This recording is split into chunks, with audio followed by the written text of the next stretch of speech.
कक्षा 10वीं हिंदी विशिष्ट गद्य खंड का पहला पाठ मैं और मेरा देश का अध्ययन करेंगे। इसके पहले हमने हिंदी गद्य का विकास क्रम पढ़ा था, जिसमें नाटक, निबंध, उपन्यास आदि की विशेषताएं और उनका परिचय पढ़ा था। तो चलिए आज हम पढ़ते हैं पहला पाठ, मैं और मेरा देश। बच्चों, ये जो है मैं और मेरा देश, ये निबंध विधा पर आधारित है, जिसका अध्ययन हमने पिछली क्लास में किया था। मैं और मेरा देश के लेखक हैं श्री कन्हैयालाल मिश्र प्रभाकर। तो हम इनका जीवन परिचय और इनकी साहित्यिक रचनाएं और भाव पक्ष, कला पक्ष आदि को पढ़ते हैं। तो कन्हैयालाल मिश्र प्रभाकर जी का जन्म 1906 ईस्वी में सहारनपुर जिले के देवबंद नामक गांव में हुआ था। आप शुरू से ही राजनीतिक और आर्थिक और सामाजिक कार्यों में विशेष रुचि लेने के कारण आपको अनेक बार जेल की यात्रा भी करनी पड़ी। पत्रकारिता के क्षेत्र में आपने ज्ञानोदय, नया जीवन और विकास नामक पत्रों का संपादन भी किया। सन 1990 में आपको पद्मश्री की उपाधि से सम्मानित किया और सन 1955 में श्री मिश्र जी का निधन हुआ। आपकी रचनाएं हैं, जो पहली है निबंध विधा पर आधारित है, जिंदगी मुस्कुराई, माटी हो गई सोना, बाजे पायलिया के घुंघरू, दीप जले शंख बजे। और रिपोर्टाज पर आधारित रचना क्षण बोले कब मुस्कुराए। कहानी संग्रह है धरती के फूल।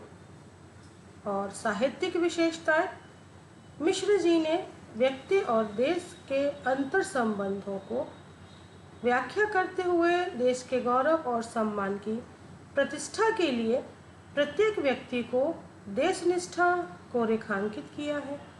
आपने निबंध, संस्मरण, रेखाचित्र और रिपोर्टाज लिखे हैं। लेखन में आप सिद्धहस्त हैं। छोटी छोटी घटनाओं को लेकर जीवन में बड़े बड़े तथ्यों का उद्घाटन बड़ी ही सहजता के साथ सफलतापूर्वक करते थे।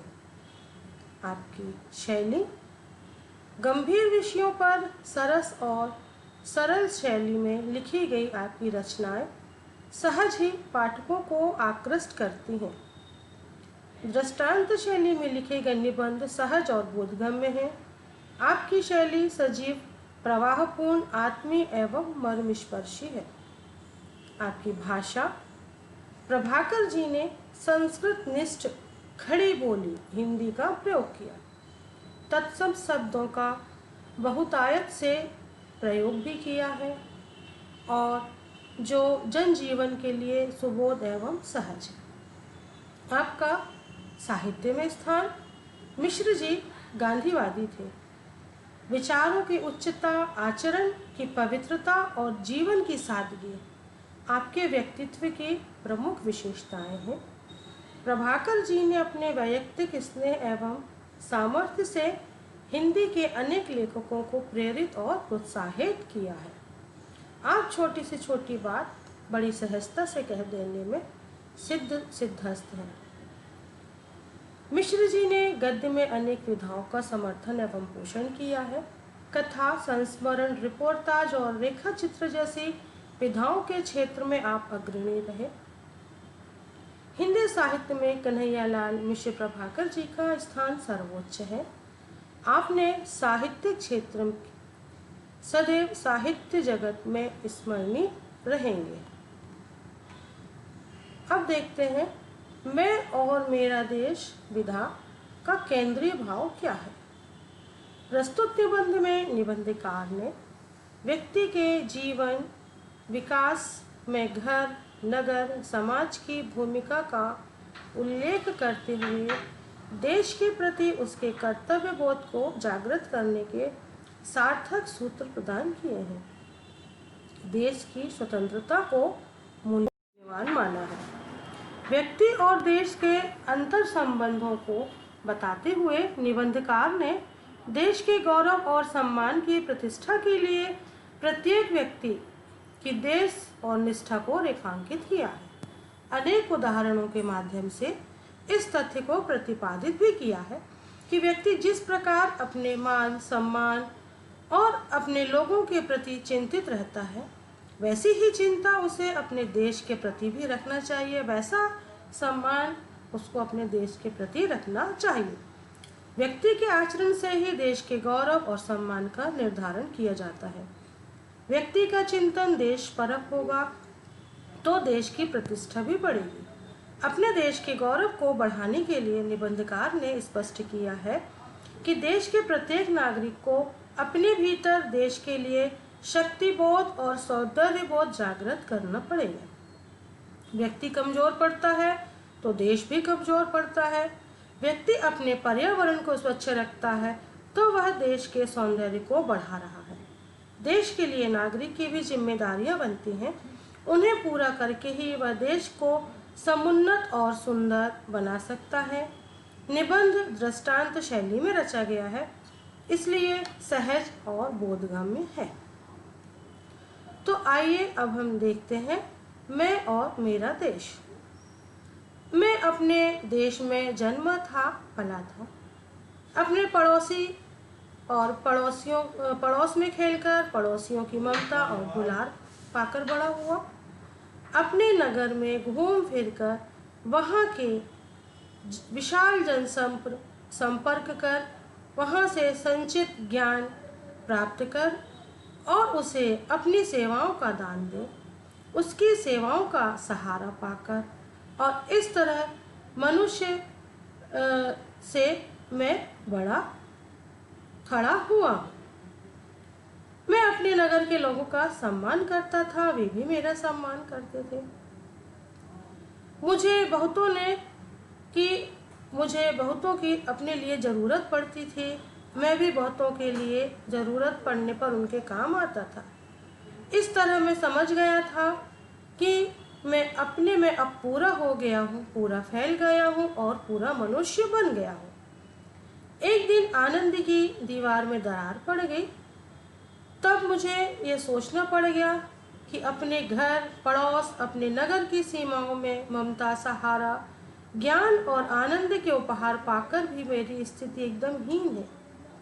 हीन भी इतनी थी कि मेरा कहीं भी कोई भी अपमान कर सकता, एक मामूली अपराधी की तरह, और मुझे भी यह अधिकार नहीं है कि मैं उससे अपमान का बदला लेना तो दूर, उसके लिए कहीं अपील या दया प्रार्थना कर सकूं। क्या कोई भूकंप आया था जिससे दीवार में दरार पड़ गई? जी हाँ, एक भूकंप आया था जिससे दीवार में दरार पड़ गई। और लीजिए, आपको कोई नया प्रश्न न पूछना पड़े, इसलिए मैं अपनी ओर से कह ही रहा हूँ कि यह दीवार थी मानसिक विचारों की। जो विचार लेखक के मन में उठ रहे थे, उन विचारों की यह दीवार थी। इसलिए यह भूकंप भी किसी प्रांत या देश में नहीं उठा था, मेरे मानस में ही उठा था। मानस में भूकंप उठा था? जी हाँ, मानस में भूकंप उठा था। और भूकंप क्या कोई धरती थोड़ी हिली थी, आकाश थोड़े ही कांपा था। एक तेजस्वी पुरुष का अनुभव ही भूकंप था जिसने मुझे हिला दिया। वे तेजस्वी पुरुष कोई और नहीं थे, वे थे स्वर्गीय पंजाब केसरी लाला लाजपत राय। अपने महान राष्ट्र की पराधीनता के दिनों में जिन लोगों ने अपने रक्त के गौरव से दीपक जलाए और घोर अंधकार और भयंकर बवंडरों के झकझोरों में जीवन भर खेल उन दीपकों को बुझने से बचाते रहे, उन्हीं में से एक थे लाला जी। उनकी कलम और वाणी दोनों में तेजस्विता की अद्भुत किरणें थीं। बच्चों, यहाँ पर एक प्रश्न आता है कि लाला लाजपत राय की कौन कौन सी दो विशेषताएं थीं? तो उनका उत्तर है, लाला लाजपत राय की दो विशेषताएं उनकी कलम और वाणी थीं।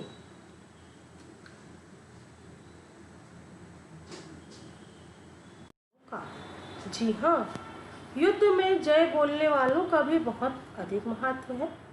आपने कभी मैच देखा है या मैच देखने का अवसर तो मिला होगा। देखा नहीं आपने कि दर्शकों की तालियों से खिलाड़ियों के पैरों में बिजली लग जाती है और गिरते हुए खिलाड़ी उभर आते हैं। कवि सम्मेलनों और मुशायरों की दाद देने वालों पर निर्भर करती है। इसलिए मैं अपने देश का कितना भी साधारण नागरिक क्यों न हो, अपने देश के सम्मान की रक्षा के लिए कुछ भी कर सकता हूँ। अकेला चना क्या भाड़ फोड़े, यह कहावत मैं अपने अनुभव के आधार पर ही आपसे कह रहा हूँ कि 100% झूठ है। इतिहास साक्षी है, बहुत बार अकेले चने ने ही भाड़ फोड़ा है, और ऐसा फोड़ा है कि भाड़ में खिलखिल ही नहीं हो गया, इसका निशान तक ऐसा छूमंतर हुआ कि कोई यह भी न जान पाया कि वह बेचारा आखिर था कहाँ। हमारे देश के महान स्वामी रामतीर्थ एक बार जापान गए। वे रेल के द्वारा यात्रा कर रहे थे। एक दिन ऐसा हुआ, उनका व्रत था और उन्हें खाने को फल न मिले। उन दिनों फल ही उनका भोजन था। उनकी ट्रेन एक स्टेशन पर रुकी तो वहाँ उन्होंने स्टेशन पर उतरकर फलों को खोजा, पर उन्हें फल नहीं मिले और उनके मुंह से अचानक ही निकल गया कि क्या जापान में अच्छे फल नहीं मिलते। एक जापानी युवक प्लेटफॉर्म पर खड़ा था। शायद वह अपनी पत्नी और अपने परिवार को रेल में बैठाने आया था। उसने यह शब्द सुन लिए और सुनते ही वह बीच में छोड़कर भागा और काफी दूर से एक ताजे फलों की टोकरी लाया।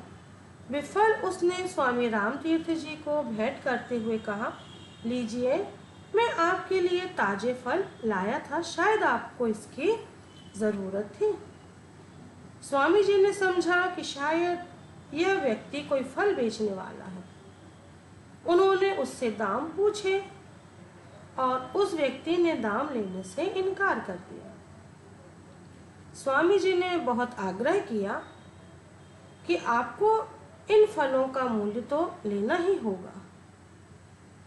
उस व्यक्ति ने कहा कि आप इतना आग्रह कर रहे हैं, मैं इसके दाम तो नहीं ले सकता, पर अगर आप इसका मूल्य देना ही चाहते हैं तो वह यह है कि आप अपने देश में जाकर किसी से यह ना कहिएगा कि जापान में अच्छे फल नहीं मिलते। स्वामी जी उस युवक का उत्तर सुनकर मुग्ध हो गए। और वे क्या मुग्ध हो गए, उस युवक ने अपने इस कार्य से अपने देश का गौरव जाने कितना गुना और बढ़ा दिया। इस गौरव की ऊंचाई का अनुमान आप दूसरी घटना से भी लगा सकते हैं। एक दूसरे देश का निवासी जापान में शिक्षा लेने आता है। एक दिन वह सरकारी पुस्तकालय में पढ़ने गया और एक किताब ली। उस किताब में उस देश से संबंधित कुछ दुर्लभ चित्र थे जो उस व्यक्ति ने धीरे से निकाल लिए और पुस्तकालय में वापस कर दी। किसी जापानी विद्यार्थी ने यह देख लिया और पुस्तकालय में इसकी सूचना दे दी। पुलिस ने तलाशी ली तो वे चित्र उस विद्यार्थी के कमरे से बरामद किए गए और उस विद्यार्थी को जापान से ही निकाल दिया। मामला यहीं तक नहीं रहता तो कोई बात थी, अधिकारी को दंड मिलना ही चाहिए, पर मामला यहाँ तक नहीं रुका। पुस्तकालय के बाहर बोर्ड पर लिख दिया गया कि उस देश का, जिस देश का वह विद्यार्थी था, कोई भी निवासी इस पुस्तकालय में प्रवेश नहीं कर सकता। मतलब साफ है कि जहां एक युवक ने अपने काम से अपने देश का सिर ऊंचा किया, उसका गौरव बढ़ाया, वहीं एक युवक ने अपने काम से अपने देश के मस्तक पर कलंक का ऐसा टीका लगाया जो जाने कितने वर्षों तक संसार की आंखों में उसे लांछित करता रहा।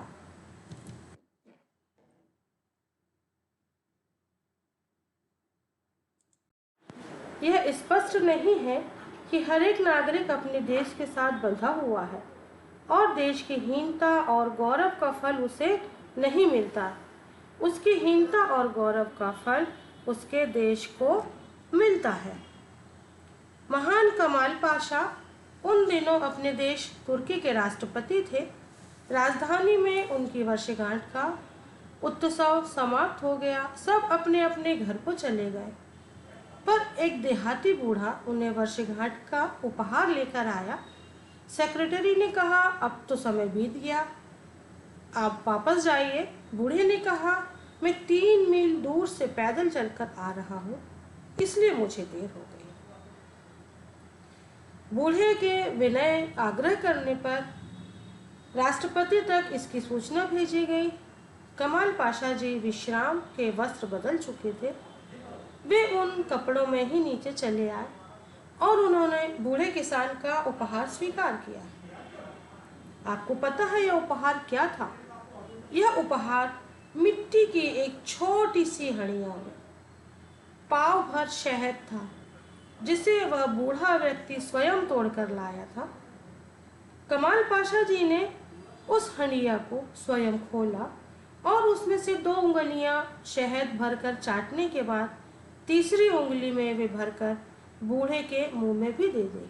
वह बूढ़ा व्यक्ति बहुत खुश और निहाल हो गया। राष्ट्रपति ने कहा, दादा, आज सर्वोत्तम उपहार तुमने ही मुझे दिया, क्योंकि इसमें तुम्हारे हृदय का शुद्ध प्यार है। उन्होंने आदेश दिया कि राष्ट्रपति जी की शाही कार में ही शाही सम्मान के साथ उस देहाती बूढ़े व्यक्ति को गांव तक पहुंचाया जाए।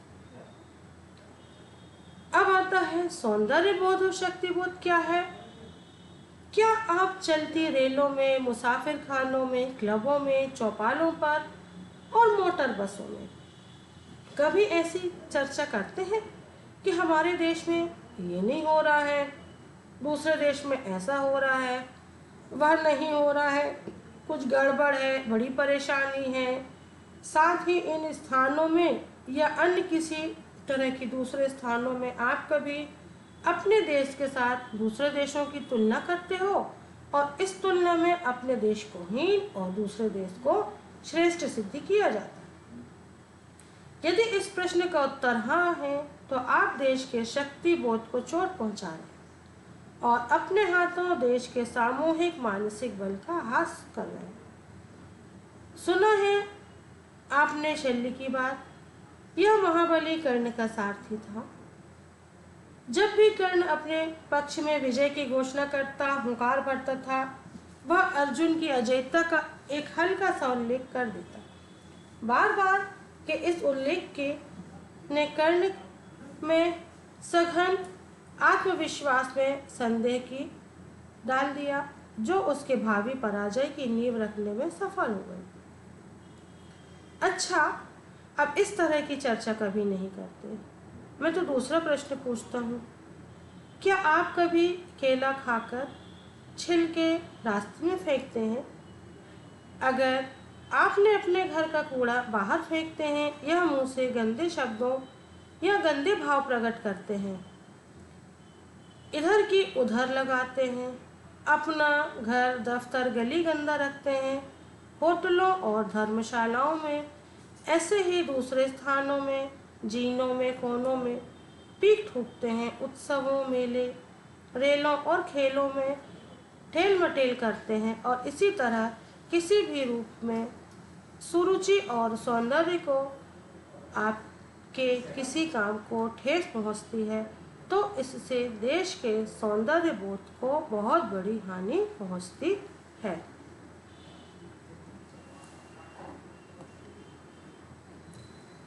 उसको ना क्या